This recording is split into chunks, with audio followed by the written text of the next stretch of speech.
Alléluia, nous allons prendre la parole de Dieu ce matin. Nous voulons le sang de Jésus-Christ, la puissance du Saint-Esprit est au milieu de nous. Nous voulons vraiment progresser. Il y a des vérités fortes que Dieu met dans mon cœur.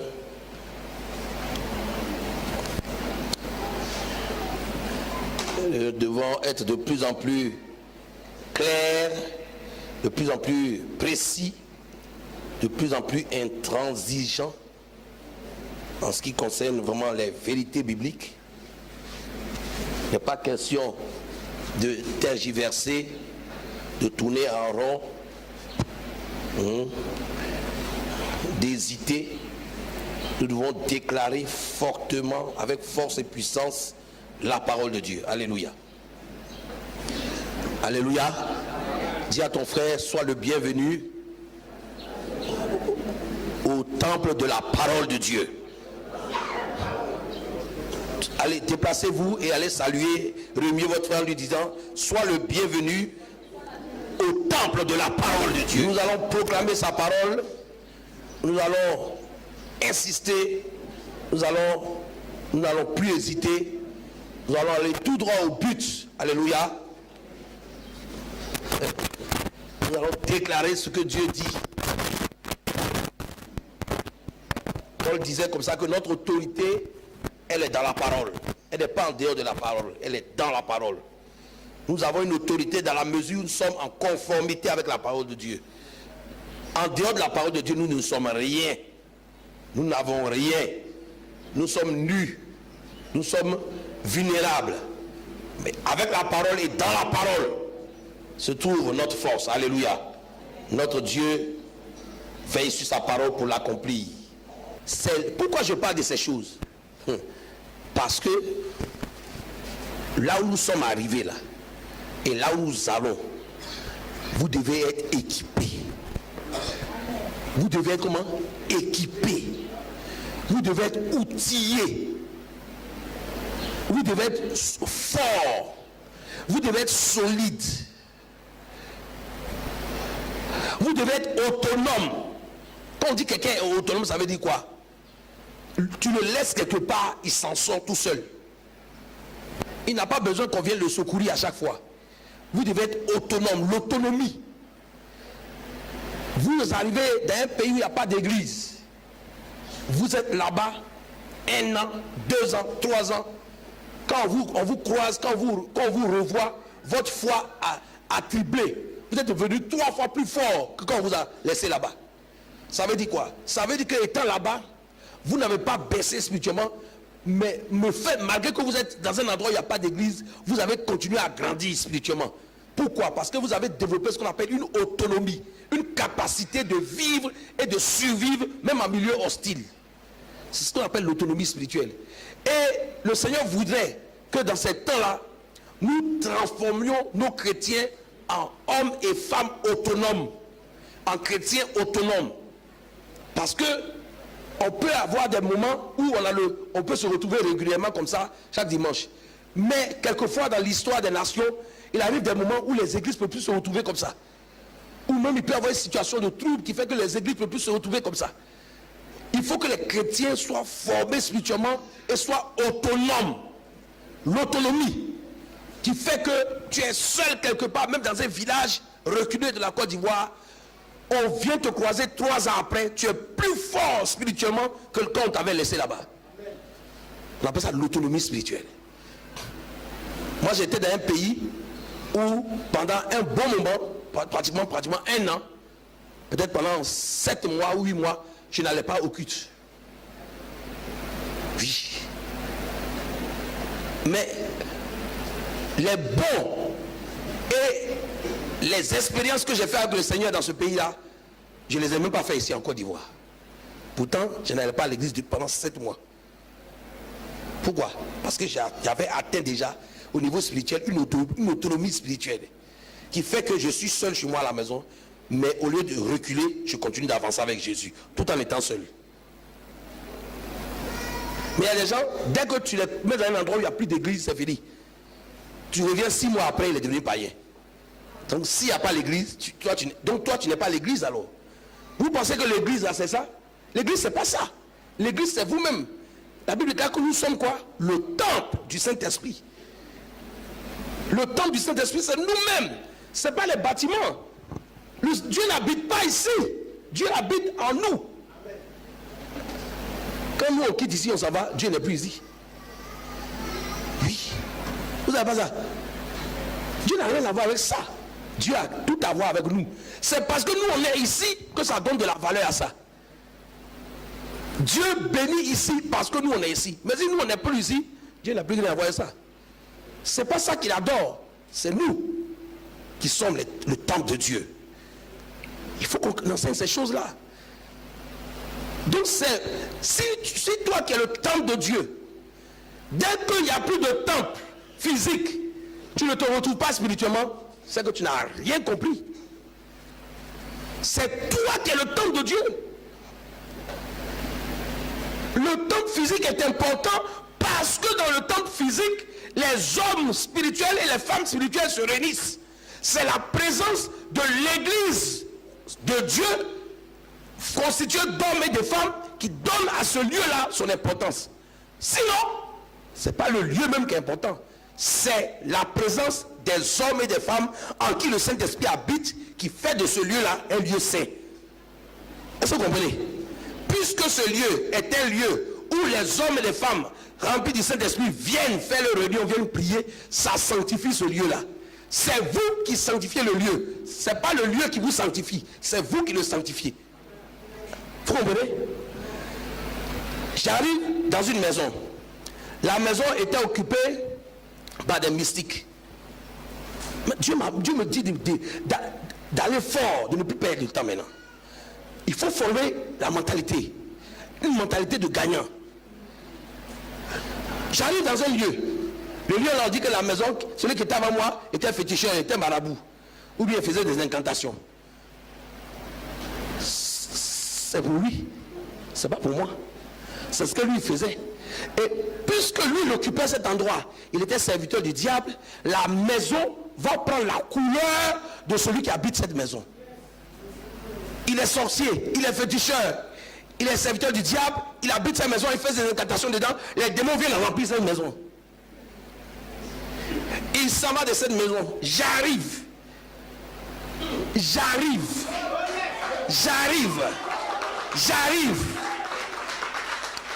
Quand j'arrive, je prends contrôle, autorité, je récupère tout.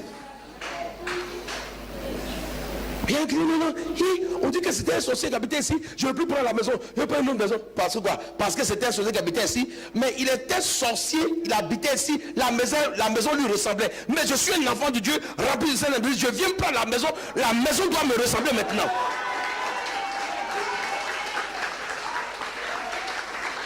Vous comprenez? C'est ce qu'on appelle le temple. Le temple là, c'est pas le physique, c'est moi qui suis le temple. Je me déplace avec une onction. Et donc quand j'arrive à cet endroit, l'onction doit récupérer, doit prendre possession du lieu. Beaucoup de chrétiens n'ont pas compris ces choses. Donc ils tremblent. Quelquefois ils vont en mission, on les loge à un hôtel, ils ne peuvent pas dormir la nuit. Parce qu'ils disent que cet endroit-là, les païens viennent ici pour faire les bêtises. Donc toute la nuit, elle est là. Seigneur, on veut ton sang, tes anges. À 5h du matin, 6h du matin, ses yeux sont rouges. Il n'a pas dormi la nuit. Les païens ont dormi normalement. Et l'enfant de Dieu n'a pas dormi parce qu'ils disent que les démons sont là. Waouh! Les démons sont là. Je rentre dans cette maison-là. Au nom du Seigneur Jésus, j'arrive dans cette maison. Les démons libèrent la maison automatiquement. Parce qu'ils savent très bien que celui qui occupe cette maison n'est pas des leurs. C'est ce qu'on appelle l'autonomie spirituelle. Quand c'est comme ça là, tu arrives dans un village pour faire la mission, on te loge dans une chambre occupée par c'est la chambre d'une sorcière. On te donne le lit de la chambre de la sorcière. Quand je m'assois sur le lit, je dis Amen. Les démons libèrent le lit tout de suite.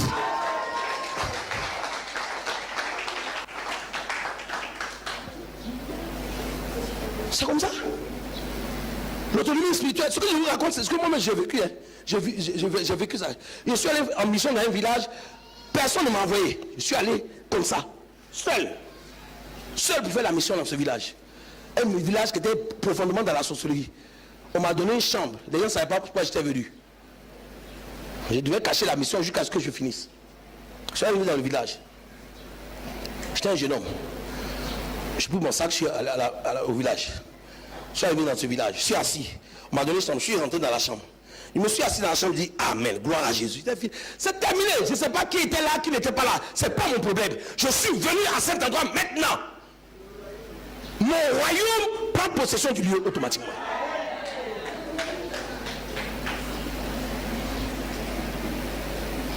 Voilà, c'est tout. C'est ce qu'on appelle le temple. Vous êtes le temple du Saint-Esprit. Le temple. Donc vous êtes le temple. Donc vous vous déplacez. Dieu est en vous. Donc j'arrive dans cette maison-là. Quand j'arrive là, le temple s'installe là. Tout ce qui est des démons se cherche. Terminé.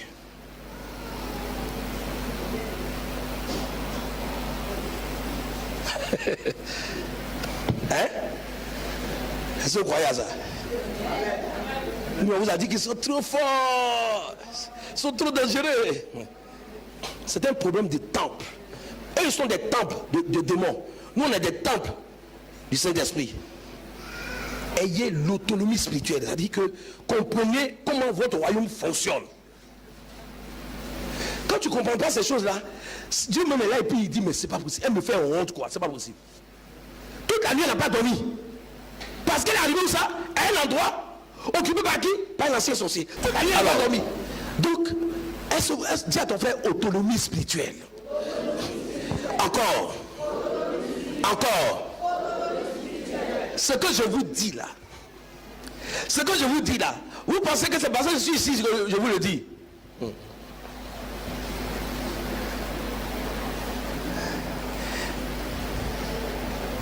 On va aller dans les villages, on va aller ensemble, je vais vous montrer quelque chose.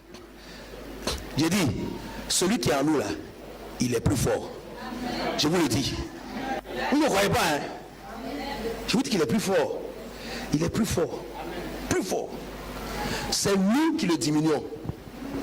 Parce qu'on ne comprend rien.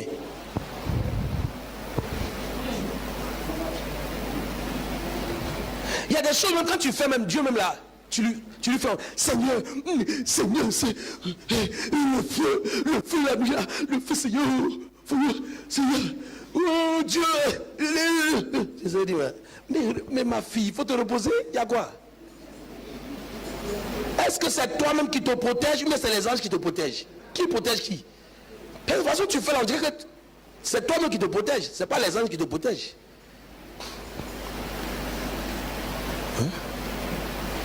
L'autonomie spirituelle. Mes amis, si on devait se protéger soi-même là, on ne peut pas. On ne peut pas se protéger soi-même. C'est pourquoi il y a quelqu'un qui nous protège. Celui qui voit tout là, c'est lui qui nous protège. Tu ne peux pas te protéger. Tu as fait tes petits efforts, tes petits plans là, ça ne peut pas tout maîtriser. C'est pourquoi il y a quelqu'un qui est plus puissant que toi et qui voit mieux que toi, qui te protège. Il faut lui faire confiance. Il faut avoir confiance en sa protection. Il faut avoir confiance. Tu ne peux pas te protéger. La route que tu penses qu'ils vont emprunter là, c'est pas cette route qu'ils vont emprunter. Donc ça ne sert à rien. Confie-toi à celui qui voit toutes choses. Lui, on ne peut pas le surprendre. C'est lui qui va te protéger. Alléluia. Alléluia. Dis à ton frère qui est à côté de toi, frère, sois autonome spirituellement parlant. Il faut atteindre l'autonomie spirituelle.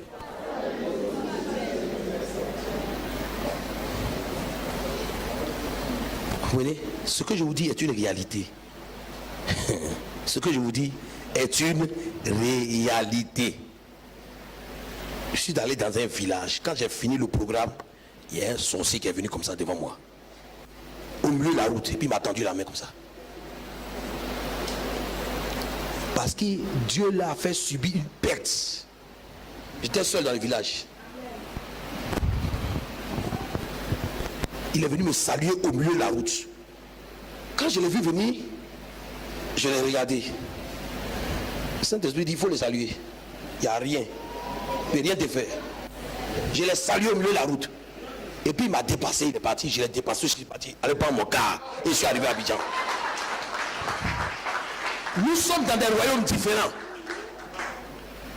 Nous sommes dans un royaume. Il y a un chef qui est en haut. Et puis il y a des serviteurs, il y a des gardiens, il y a tout ça. Il y a des gardes rapprochés, tout ça. C'est une armée. Hein? Il était à son pain, qui t'a comme ça. Puis après il est venu. Moi je passe comme ça, lui vient de ce côté-là. Je le vois venir de loin.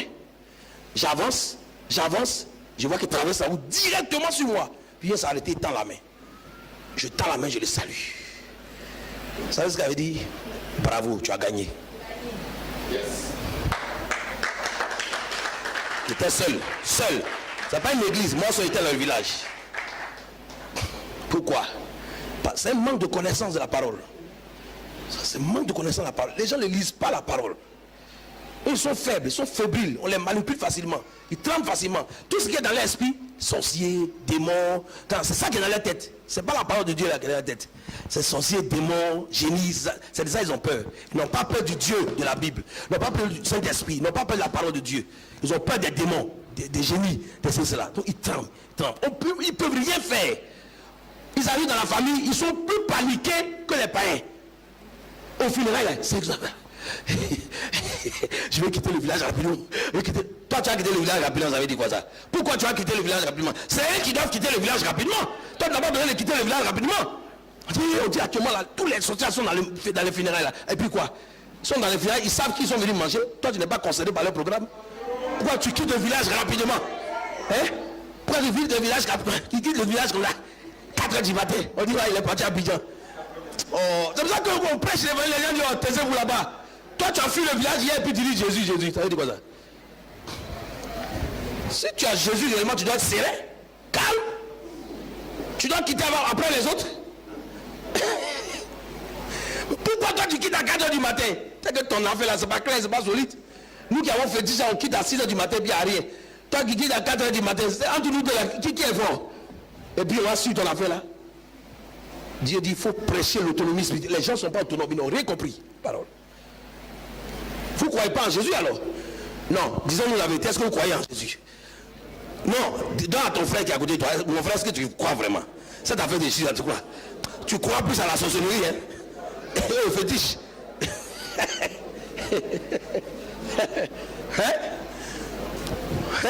C'est pourquoi on ne peut pas évangéliser nos villages. Parce que quand il y a même notre comportement vient ça, c'est pour un plaisantin.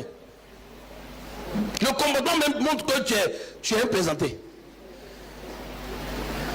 Quand quelqu'un est assis sur quelque chose qui est fort, il y a une sérénité qui est dans son visage, on sait ça.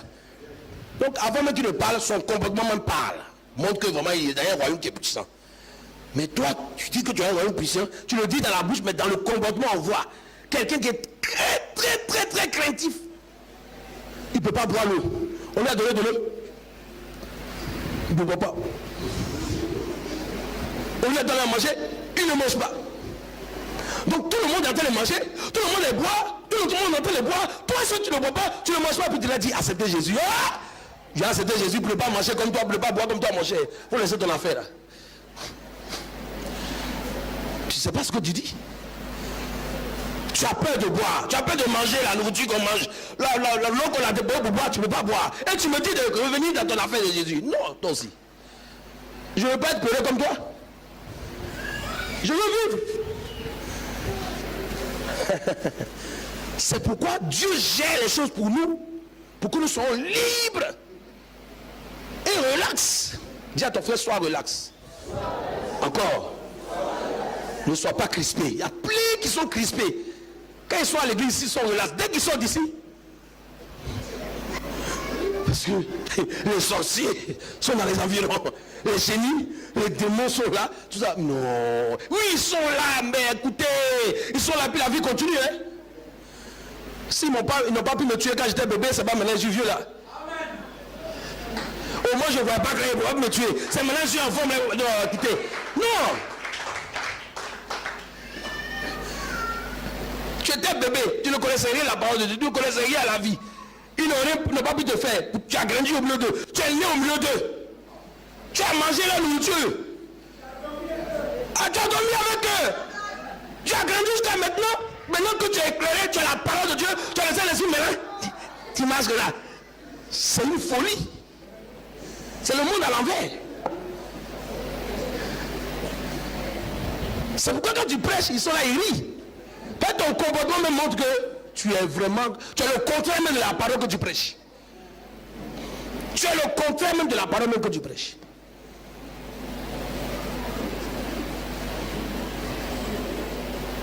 Ce que je vous dis là, ce que je vous dis là, ce que je vous dis là, ce que je vous dis là, je sais de quoi je parle. Quand ils nous prennent le dessus sur nous là, c'est à cause de nous. Sinon, ce qu'on a là, même son petit, est plus grand que pour eux. Jésus a dit, le plus petit dans le royaume de Dieu, il est plus grand que Jean-Baptiste. Jean-Baptiste, vous connaissez Jean-Baptiste? Jésus dit le plus petit dans son église, il est plus grand que Jean-Baptiste. Quand on dit tu es plus grand, ça veut dire quoi? Ça veut dire que les mesures d'accompagnement qui étaient autour de Jean-Baptiste là, toi tu as plus que ça.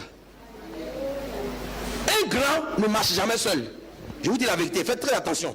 Quand vous voyez un grand en train de marcher, il ne faut pas te dire qu'il est seul. Même s'il est apparemment seul, il n'est jamais seul. Le grand marche avec ce qu'on appelle un dispositif qui l'accompagne. Il y a un dispositif.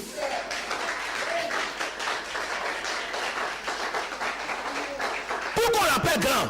On l'appelle grand par rapport à ce qui l'accompagne.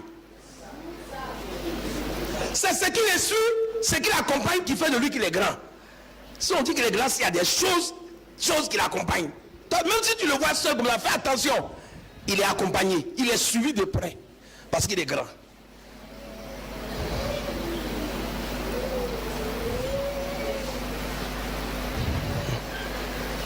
Quand je suis arrivé dans ce village, les anges ont entouré le village.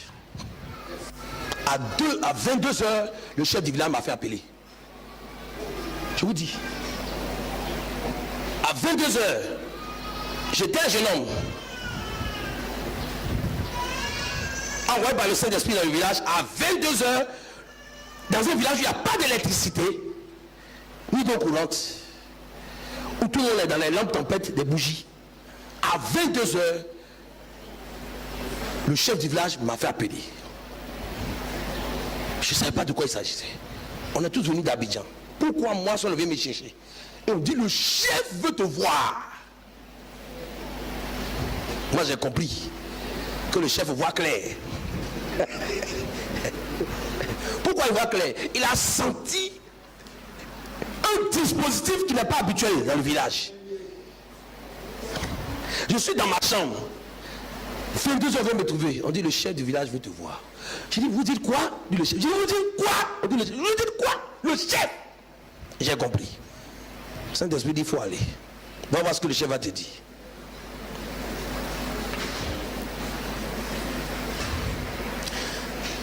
Je suis arrivé seul, mais je ne suis pas seul. C'est ça la réalité. C'est ça la réalité. Frère, c'est ton histoire que je suis en train de raconter comme ça. Dans les temps qui viennent, c'est ce qui va se passer. Tu vas rendre ce témoignage-là. Tu vas venir rendre ce témoignage ici. Quand tu vas retourner dans ton village, tu vas venir rendre le témoignage. On ne va plus le voir de la même façon. Tout commence par ta manière de comprendre même la parole de Dieu. Si tu penses que Dieu est à Williamsville ici, et que quand tu t'en vas chez toi à la maison, Dieu n'est plus avec toi. Quand tu t'en vas au travail, Dieu n'est plus avec toi. Tu sais qu'il est avec toi, ça va, il te protège, mais tu te dis que l'onction est ici. Je t'apprends que c'est faux. Ici, il n'y a rien quand on s'en va, il n'y a pas grand chose ici. L'onction, c'est en nous. C'est quand nous venons ici que l'onction vient ici. Quand nous ne sommes pas ici, l'onction est là où nous sommes. Ici, il y a un petit dispositif qui est ici parce que c'est juste pour garder un peu les petites choses. Sinon, les hommes même qui font la valeur d'ici, c'est vous et moi. Donc, le gros même du dispositif n'est pas ici. Il est avec vous. Quand vous êtes en ville, vous êtes au village, il est avec vous. Vous savez ça? Il est avec vous.